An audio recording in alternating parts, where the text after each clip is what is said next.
Greetings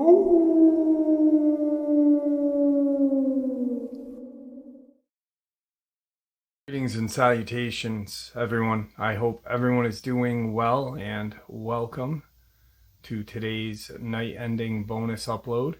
Before we jump into this assortment of just absolutely terrifying experiences, a couple quick links. As many of you know, I rely on Patreon, PayPal, channel membership, and the merch to help the channel to continue to grow and go.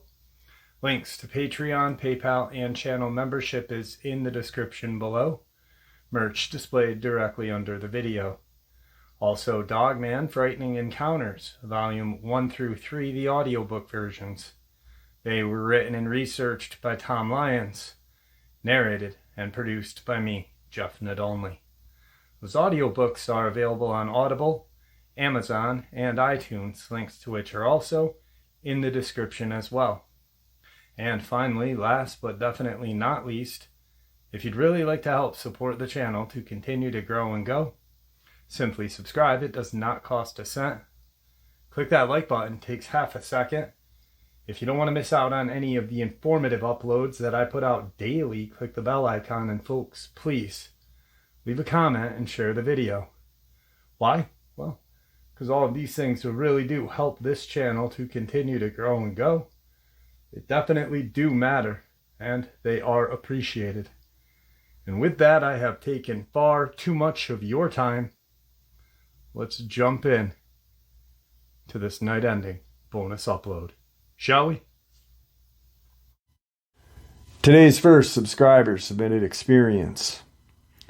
Hey Jeff, this is my experience, the War Valley Monster.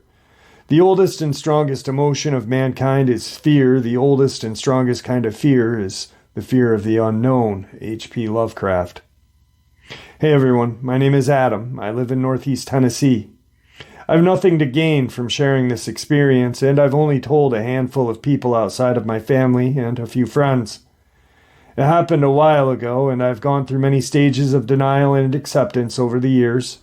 I like to think that I'm a rational person and have a pretty good head on my shoulders. I like to approach things with a healthy dose of skepticism. I've seen and experienced a lot of things over the course of my life that cannot be explained. But that's for another time.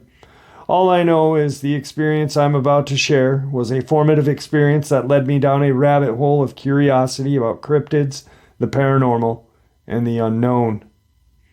My father was an avid hunter outdoorsman and wanted his son to experience and appreciate the raw beauty of nature, wildlife, and hunting. The timeline when this occurred had to be between 1993 or 4.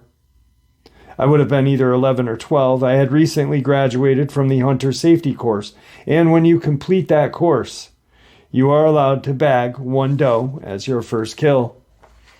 I can't remember if it was actually the season, I just remember the stipulation. The area that we were in, and we had camped many times before, was about 30 to 40 minutes from me, called War Valley. My dad had an old camper, and usually it was just him and I camping at the time this happened. The area is very rocky, thick, and unforgiving terrain. The road leading to this place was just an old 2-lane country road. Then you had to turn onto a gravel road that became a 2-track on down, and eventually the road literally turned into a creek. Not far before the trail ends, there was a cattle gate, and that is how you enter the property. The entire property is surrounded by barbed wire fence for the most part. He always parked his camper beside the creek. Past where the camper would have been parked was mostly pastures, a small Christmas tree farm, and the rest was thick woods. If you went deep enough into said woods, you would find caves, sinkholes, and some animal bones in and around them. And I always got a weird feeling every time I went to that area of the woods, so I really didn't make too much of a habit out of it. My dad always liked to get there early and get an early start on hunting. So we were up several hours before daylight. I had been in the deer blind that is in the middle of a group of trees, in the middle of a clearing that is surrounded by dense forest on 3 sides.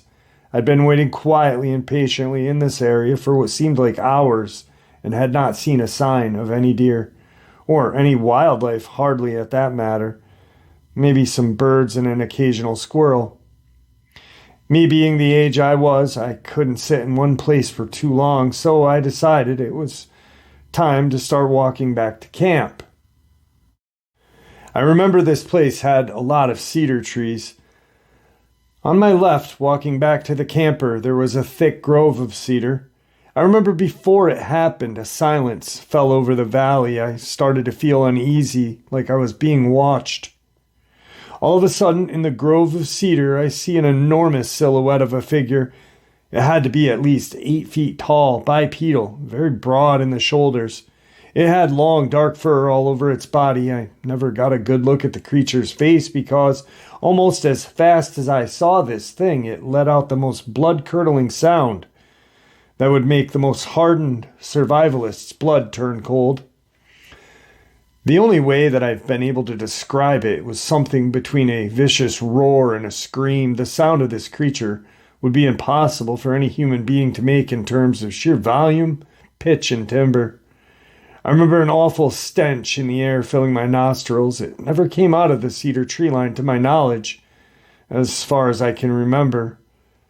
When I started running, I never once looked back. I was absolutely terrified. I was carrying my old Chinese SKS semi-automatic rifle, but I didn't want to stick around and press my luck with this creature. When I got back to the camper, which was around 250 to 300 yards from the spot I was hunting, my father was nowhere to be found. When he finally showed up, I had to unlock the camper to let him in. I had barricaded myself inside with my rifle in hand, and he clearly saw the fear in my face and knew something was wrong. I asked him where he had been, and he told me that he was up on the mountain on the opposite side of the valley looking for a new spot to set up a stand. He said that he had heard something, but didn't know what it was or where it had come from. I believe we camped the following night, and I couldn't sleep at all. The sound of the wood knocking, whooping, and chattering that night following my encounter, and the terror that was and still is incredibly real, was enough for me. That was the last time that I ever stayed the night on that property. I still love nature and animals, and I have a healthy respect for all things wild, but that experience made me feel very uneasy about returning to that place. My dad passed away in 2007, and I have not returned to this area in many years. He had a good friend and hunting buddy, a former Green Beret, who was a pretty tough guy. He was the highest decorated veteran from the Vietnam War in the state of Tennessee, and apparently he saw the same thing I did and swore he would never return to that place again, even after the brutal things he had seen on the other side of the world decades before. You could tell that something scared him just as bad as it scared me, an 11 or 12-year-old boy. I can't help but think that somewhere down there, deep in those woods, this creature still roams the land. And who knows, there may even be a population. Was it Bigfoot? I don't know. I'm pretty sure maybe. I can tell you the sound this thing had made in the back of my mind and still makes the hair stand every time I think about it. The mental scar, the emotional damage this encounter has done to me has stuck with me for my entire life. I'm always vigilant every time I enter the woods.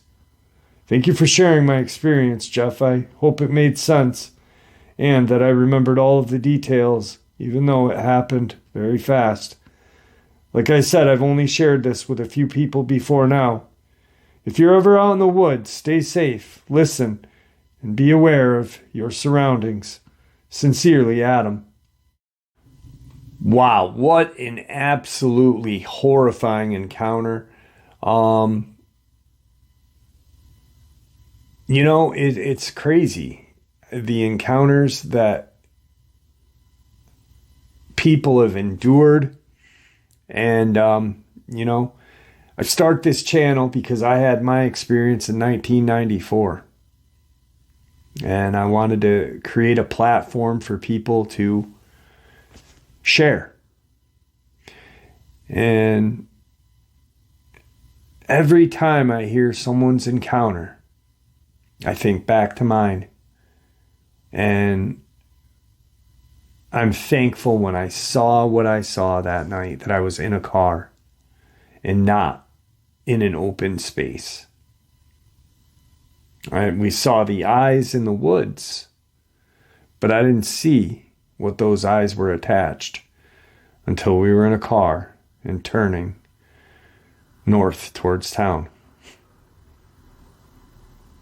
Anyway, tonight's second encounter is from a subscriber who has been with the channel for a while. She's been at every live stream.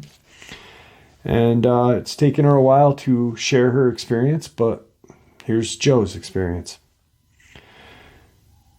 Jeff, I want to take a moment and thank you for all of your hard work and dedication you have and continue to give to the research community and the channel. Thank you for supporting people and giving them a non-biased platform to share their encounters and experiences. I found your channel 3 years ago while recovering from ankle surgery. I admired everyone who was brave enough to come forward and share their experiences. I've spent my childhood, up until my young adulthood, being bullied and tormented for being Native American. Out of 100 students in our class, there were only 3 of us that were Native. When my encounter happened, I was so scared of the abuse that I would endure if I came forward. I felt crazy enough and spent many days wondering if I'd finally lost it. Jeff, I sent you Google Map shots of the location and drew the route I took. I sometimes have trouble explaining things clearly. In the photo of my last childhood home, it's hard to see, but there is a 10-foot tall chain-link fence that separated our backyard from a parking lot. Late spring 1986, I was 15 years old. I was excited to get my first job outside of babysitting. I started working as a paper boy for the Portland Press-Herald, Maine Sunday Telegram. The paper route took me all over a large area of Lincoln. The courier dropped off my route stack at the corner of Morgan Street and Main Street at around 3 a.m. Through summer, I didn't have any creepy-crawly feelings. I would even stop at the Matawakak Lake, aka Lincoln Beach, to go for a swim when I was done with my job. I would swim from the main beach to the end of my street. My street, Lakeview Street, was tarred right up to the water's edge. I always got out at Mr. Heath's lawn. I had no worries at that point. That started to change after school. We normally started back at around August 24th, give or take a few days. This felt like it was slowly creeping on. I started feeling like I was being watched.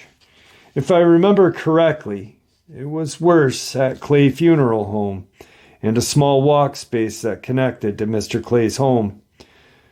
Down around Wilson Street, the trees were more dense, very dark between the homes.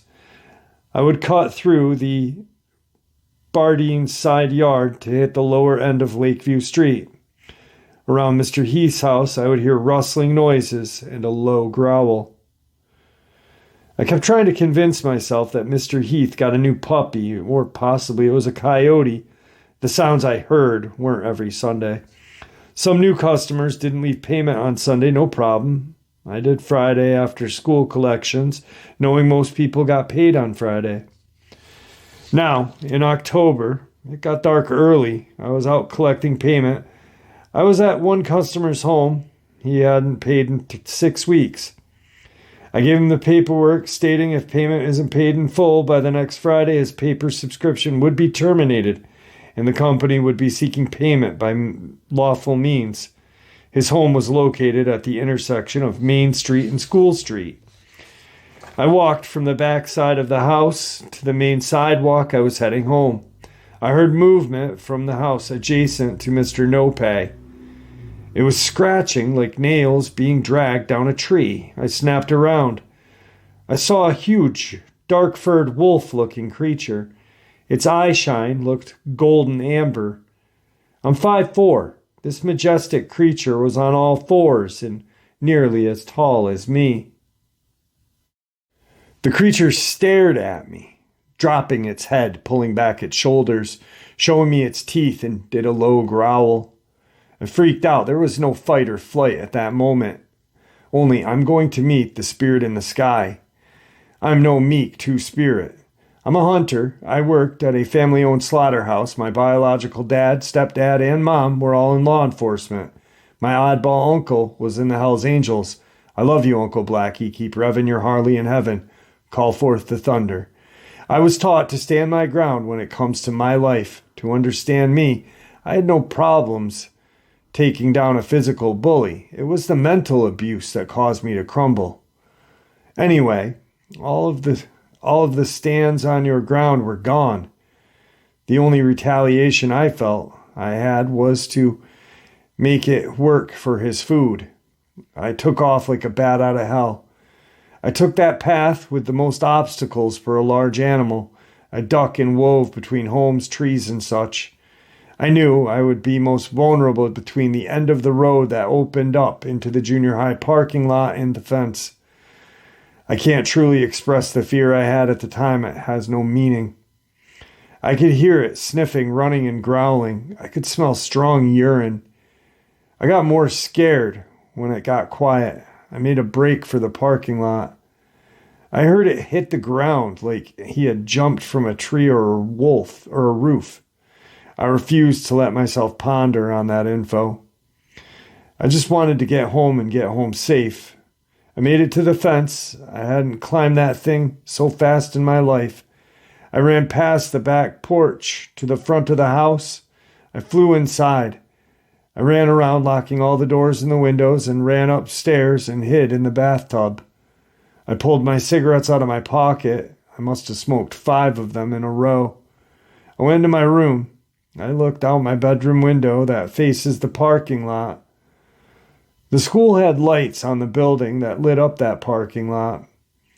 I saw it by the door side corner, staring up at my window. I shit you not. That thing stood up. It was standing. All I could think was werewolf. I was screaming werewolf. They aren't real. What the hell? I had a hard time believing what I was seeing. I spent the whole night smoking weed. I begged my stepdad to take me around on Sunday. He agreed on the condition that I bake him some oatmeal cookies. On Sunday, I suggested to Dad to pack heat. I gave the reason for coyotes. That was the worst of the encounters. I was too scared to tell anyone about this. I felt crazy. I gave up that paper route 1st of December. A few weeks later, there was a snowstorm. It was my job to clean the snow off of roofs. I was the only one who wasn't afraid of heights. I opened my bedroom window to clean off the snow. I screamed. There was a bipedal wolf-like footprints in the snow outside of my window. I looked over at the garage, and sure enough, there were prints over on that roof. They must have seen the most I've seen in years in eyeshine. In 52 years now, I could care less if I'm not believed. I know what I went through. This may be a coincidence. My older sister, same dad, different mom, and I have wolf as spirit guides. Our grandmother was a medicine healer. Grandma always told Mom about a warrior soul I carried in my body. In the past few years, I've learned that what I saw was not a werewolf, but a dogman.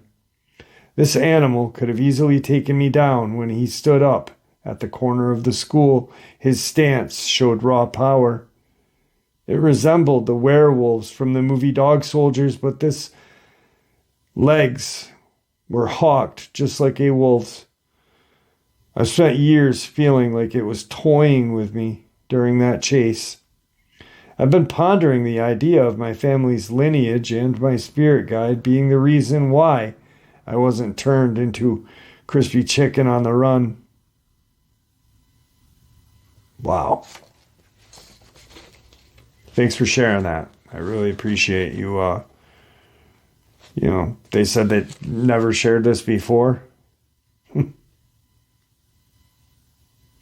2 amazing encounters to start the night off with. I got some more for you. Tonight's third subscriber submitted experience. I got a kick out of this one, and I think you guys will.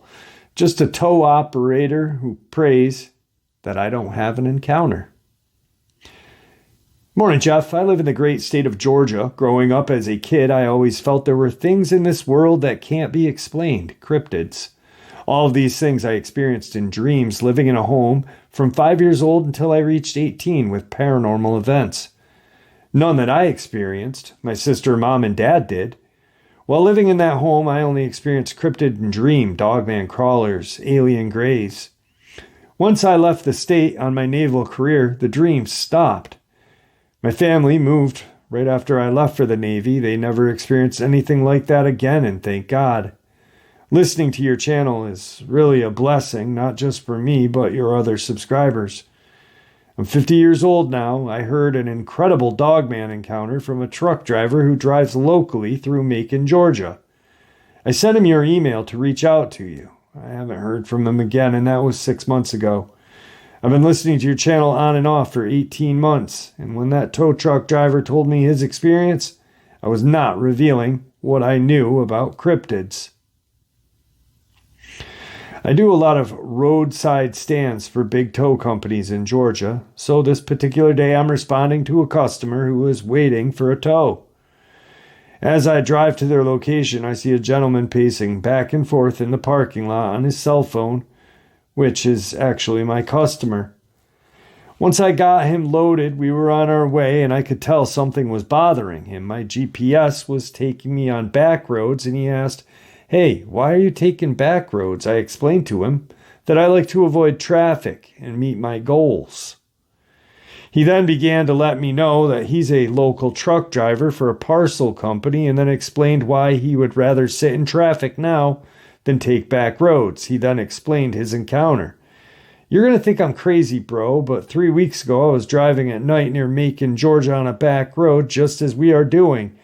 I noticed how quiet the night was. All of a sudden, checking my mirrors, I see something on the right side of my truck.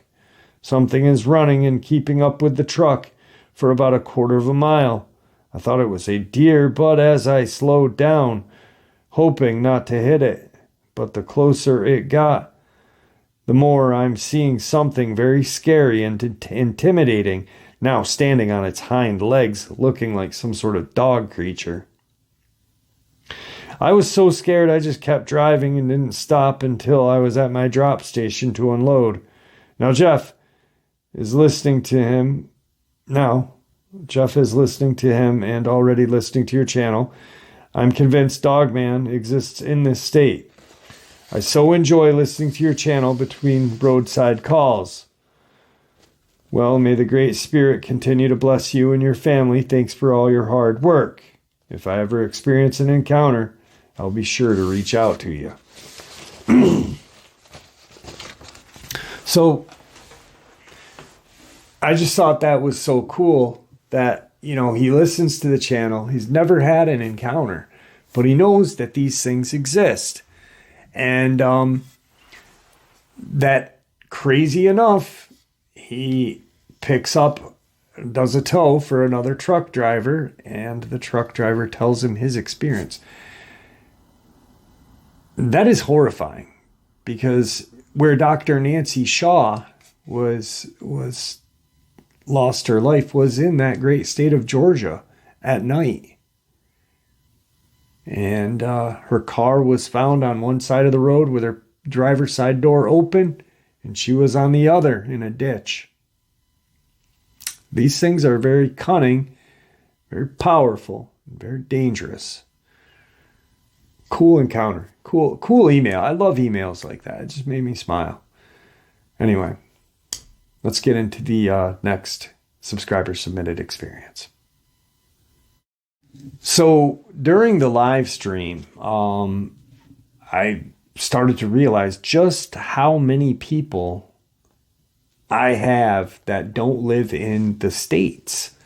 A lot of folks from the UK, Australia, Canada, the Caribbean. I had a woman from the Caribbean. But then a young man who I'm not even going to attempt to pronounce his first name, but I didn't want to because I didn't want to mispronounce it. But his last name is Vang.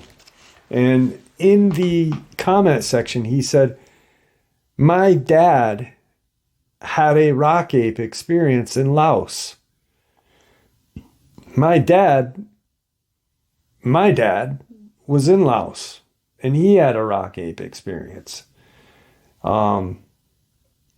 He shared bits and pieces of it with me, but I said, hey, Vang, would you mind sharing that experience with me?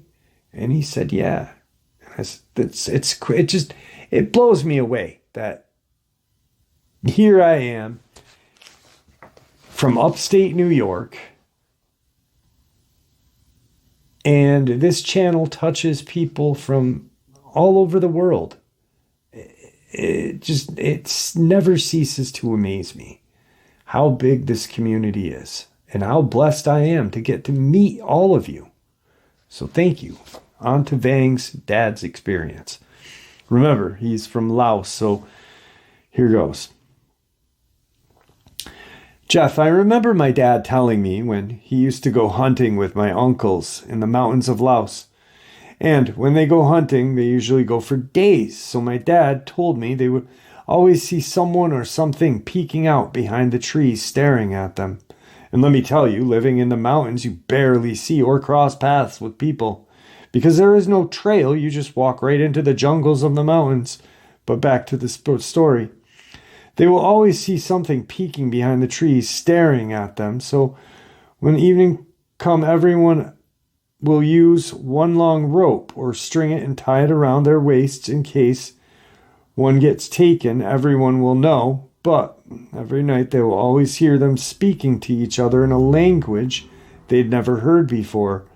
They'd always hear whooping noises at night, but never bother them. But anyway, feel like they are being watched, and the only description my dad gave me was the one peeking behind the tree. He said it was 5 to 6 feet tall. Its nose looked like a human nose, but the head wasn't a cone shape. Hair was on its body, was blackish. I wish I could give you more, but my dad passed away from COVID in 2020, so all I got was the story he told me before he passed. So this was his encounter with the rock ape. Sorry if my dad's encounter wasn't exciting like others, but this was his encounter, he told me. Vang, thank you for sharing this with us, and I'm sorry for your loss, my friend. But what an amazing experience, you know? Just one that you hardly hear. Actually, my dad had a rock ape experience, and I've got sorry guys, I didn't mean to click that. I've got a fella that I've got to reach out to right here that had a rock ape experience when he was in Vietnam. So, Vang, thank you. I'm sorry for your dad passing away. I'm sorry for your loss, I mean. And, wow, just really cool that he shared that with us. I feel blessed. So, on to the next encounter. Jeff, it took me a long time before I wanted to share my experience. This experience was from 1992. It took place just across the New York/Pennsylvania border in the central region, west of Pennsylvania Grand Canyon and south of the Finger Lakes, New York. I was a latchkey rural kid on a dirt road that was left alone at night whenever Dad's swing shift was 3 to 11. And it lined up with Mom's 2 to 10 on Wednesday nights. Man, I remember those nights. I had the same kind of latchkey kid. I was working out in the basement, which had full-size windows because it was a raised ranch. I feel like I was being watched, but due to the reflection, I couldn't see out. I went upstairs as calm as I could and turned the lights out as I went. I saw a fast motion leaving the window area. I assumed that it was at best a bobcat, at worst a panther. I know both states' DEC say they don't exist, but I've seen them with my own eyes, as several members of my family have as well. When my dad got home, I told him about it. He wanted to check it out. so we went out armed and looking for tracks. We expected to see cat prints. Instead, found large dog prints in the snow. He scolded me, saying it was the neighbor's Rottweiler, but I remember thinking, no, it was way too big. He chalked it up to my 17-year-old overactive imagination. The following weekend, my mom and I were home while Dad was on 11 to 7. We had a German Shepherd puppy, and I would take him out to do his business one last time before bed, and I heard rustling noise coming from the lower shed. So I grabbed my Bowie knife and walked down with the dog. When we rounded the corner of the shed facing the woods, I saw what I thought was a bear, and it stood up. Needless to say that the puppy beat me back to the door. I didn't get a good look at it, but the only thing I knew of was that big and black that could stand on its hind legs was a bear. Thankfully, it didn't chase me. I went a couple of months without seeing anything. It was winter recess, again alone during the day, and decided to take the dog for a walk. The neighbor's Roddy, who did roam free most of the time, joined us. We were walking up the dirt road, and I saw the largest dog-like creature I had ever seen lying in the road. It was huge, and I became instantly terrified. Both the full-grown Roddy and the shepherd puppy cowered when we saw it. The eyes staring at me is what I remembered the most. I backed up without taking my eyes off the creature. It got up on all fours and leered at me. Thank God a milk truck came barreling down the road, making it move. I took this opportunity to get back to home. I even had the neighbor's dog inside with me. I watched out the sliding glass window throughout in the afternoon and saw it. It was sitting in the woods watching me. The entire time the dogs were silent. I went to the gun cabinet to get a shotgun. I loaded 3-inch deer slugs. It was the best we had. I returned to the kitchen. It was closer to the house. In my mind, I was saying, this is not right. I figured the hell with it. I'm going to shoot it. I opened the door and released everything I had. That thing could move. No way I was going to be able to hit it. It took off over a hill heading towards New York. I reloaded and kept watch, but it never returned that day. After hearing lots of viewers' experience, I am convinced that was a Dogman. There were no coyotes in the area back then, and certainly no wolves. It was way too big to be a domesticated animal. From that moment on, I never went anywhere without protection. I purchased a 30-30 and kept it loaded with me whenever I was alone. Wow, what an amazing night, full of just amazing subscriber experiences. Let's end tonight with a subscriber experience out of the LBL. Jeff, I'm a fairly new subscriber, and I enjoy your channel. I've grown up and still live minutes from the northern LBL Grand Rivers and still live there to this day. My granddad grew up directly in the LBL, the 40s and 50s. He tells us of some wild, haunting stories that he and his siblings and his mom endured. Not only is the LBL home to Dogman and Sasquatch, but it's extremely haunted with evil entities also dwelling in the area. Now, my granddad and grandma are both buried together at Paradise Cemetery in the LBL, which is close to Hotel California. The reason I'm writing this is because my 13-year-old daughter and I witnessed something very disturbing and frightening while riding one night. We live in dense woods that are directly near Clark's River bottoms. There are many trails in those woods, and my daughter loves to ride them. It was 10:30 at night. We were on our way back home from riding when something stopped us in our tracks. At this point, we are out of the trails and on the back road on our way home. The back road, however, is still basically in the woods, but just on the road as the woods surround the small blacktop on both sides. This was when we both suddenly heard this very strange sound that immediately got both of our attention. We looked at each other, hoping that it was the other that had made this eerie noise. The best we both could explain it is it sounded like someone or something was literally right behind us with a low growl at the back of our necks. After going back and forth with each other about not making a sound, we realized that it was neither of us. Puzzled and now worried, we turned around and headed back to the spot where we both heard the exact same noise to try and see what it could have possibly been. We pull up to the spot with my cell phone to record, our headlights pointing directly into the woods where we heard it. But we didn't see anything. We were both baffled. Because of how real and close the growl was, however, when we watched the video back the next morning, we discovered something that we never thought possible. In the video, you can hear my daughter asking if I see anything, as I nod no. When we approach the area, you can see this thing actually coming out of the shrubbery/wood line, and when we pan the area with my cell phone, the entity is completely out of the woods, staring at us. I know the Dogman and Sasquatch are cryptids, and there are many different stories of what they can do and what they look like. I'm not sure if this thing had some type of cloaking, and when my headlights stripped it of its camouflaging ability or what. I am also not sure if this thing can actually shapeshift. All I know is that we filmed it in its shadow form. It was completely a black mass with some light on it, or near its head. The body of this shadow creature is very well defined.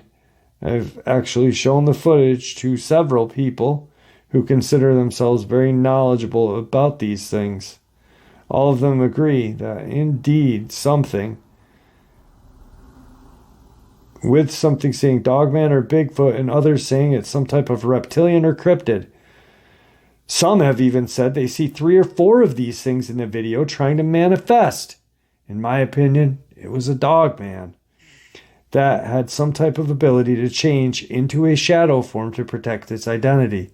I say this because there are several people that I know or live in this area that have claimed to have seen the Dogman and or something similar to what I captured. I'm going to try and attach the video along with different screenshots with different settings on the pictures, like exposure and temperature.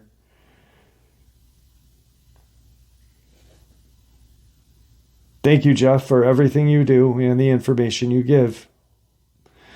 I'm going to have to email this guy back because the video that he sent the email, but there was no video attached for some reason. So I'm going to have to email this guy back and see if we can get that video footage up on here, because I'd like to see this thing. Also, one thing that he mentioned, how it was a shadow form, kind of. Let's really think here. What we know about the Rougarou, Louisiana's own shapeshifter, right? Creole lore, the Rougarou is Dogman, but can shapeshift to a crocodile-like man, can shapeshift into this black mist. I wonder if it's possible for a Rougarou or a similar creature to be in the LBL. Wouldn't be that strange, would it? I wouldn't think so. And there you have it, folks. I do hope you all enjoyed this upload as much as I enjoyed sharing it with you. I'd like to thank you all for supporting this channel. It is honestly your support that helps the channel to continue to grow and go, and what gives us all a place and a chance to share our experiences and theories judgment-free. Everyone is simply treated with the respect that we deserve. Please, everyone, stay safe, happy, healthy, and ever vigilant, keeping an eye on our children, pets, family, and our friends. These creatures are real. These events have happened. Share this information with those you love and care about, and it may just help save their lives someday. Until next time, never stop asking questions, never stop searching for the truth, and God bless you all.